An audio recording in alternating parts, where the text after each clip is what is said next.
This episode is dedicated to my friend Michael Hay. Dictators. We all hate them.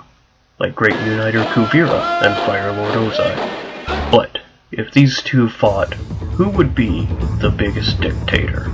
For this matchup, Sozin's Comet will not be in effect, and Kuvira will not have her Colossus, as I found this to be the most fair match. While Ozai does have armor, he will not be bringing it because Kuvira would simply crush him in the armor, making for a perfect victory. Because Ozai's feats all occur during times of extremes, such as fighting an unwilling foe, having no powers, and having a serious boost, this makes it difficult to determine his exact abilities. However, Iroh has stated being able to beat Ozai, while Zuko fears he could not defeat his own father. So based on these statements, Ozai's firebending abilities are between Zuko and Iroh's. In long-range combat, Kuvira can use earth and metal projectiles to dispatch foes. Ozai, on the other hand, has lightning bending for dealing with foes at a distance. Lightning bending is swift and has an impressive range, the only drawback being the intricate movements required to create electricity. I give the edge to Ozai in long range for the range of his lightning bending, but only a slight one as Kuvira could easily block it with an earth barrier. At mid-range, Ozai's lightning bending is less useful because Kuvira has more time to recognize and react to lightning bending. She could easily hit Ozai with a chunk of earth or metal.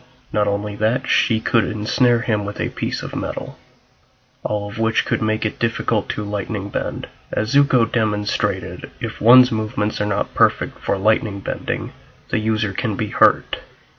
While it sounds bad for Ozai, do not count him out. He can create intense blasts of fire strong enough to leave scars. However, a slight edge goes to Kuvira because not only can she do damage, but she can trap people with her bending. In melee, Kuvira can use metal bending to create katars or even metal whips. Ozai can use his physical strength to overpower opponents in melee. He can also create fire daggers. In melee combat, I give a slight edge to Kuvira for her versatility. Kuvira's defenses consist of creating earth or metal constructs to block attacks. Kuvira also brings some armor to protect her. For defense, Ozai can create walls of fire to block some attacks, although it's questionable how well it would work against solid rock and metal. Ozai can use his firebending to propel himself, achieving a small degree of flight. This can also be used to avoid attacks or to close the distance. However, Ozai's primary form of defense is simply to use a strong offense. A moderate edge goes to Kuvira because of her barriers and armor. Also, she doesn't avoid defense as a general rule. In terms of physicality, Kuvira is in her prime. Also, she has a good degree of balance and agility, as she was a dancer prior to becoming Great Uniter. That's one hell of a promotion. Ozai might not be in his prime anymore, but Ozai is still in excellent shape. Ozai can also survive being knocked into a rocky wall by Aang's air blasts.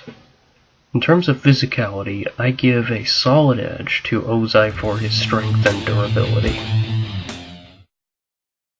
Both combatants are willing to do what it takes to win. For example, Kuvira was willing to sacrifice her fiancé in her attempt at taking Republic City, and Ozai put a scar on Zuko's face just to prove a point about dissent.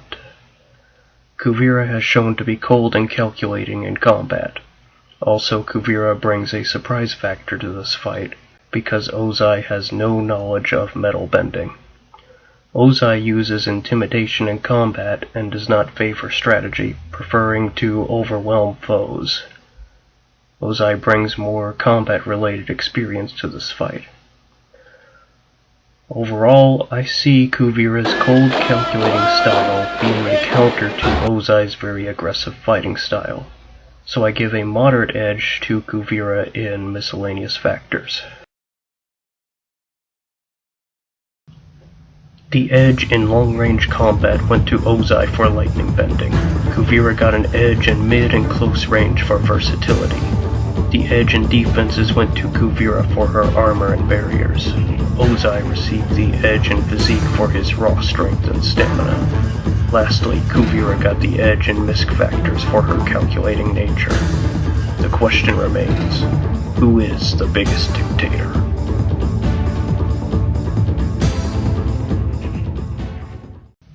The fight would start during a battle between the Earth Empire and the Fire Nation. Ozai and Kuvira would agree to duel to decide who wins the war.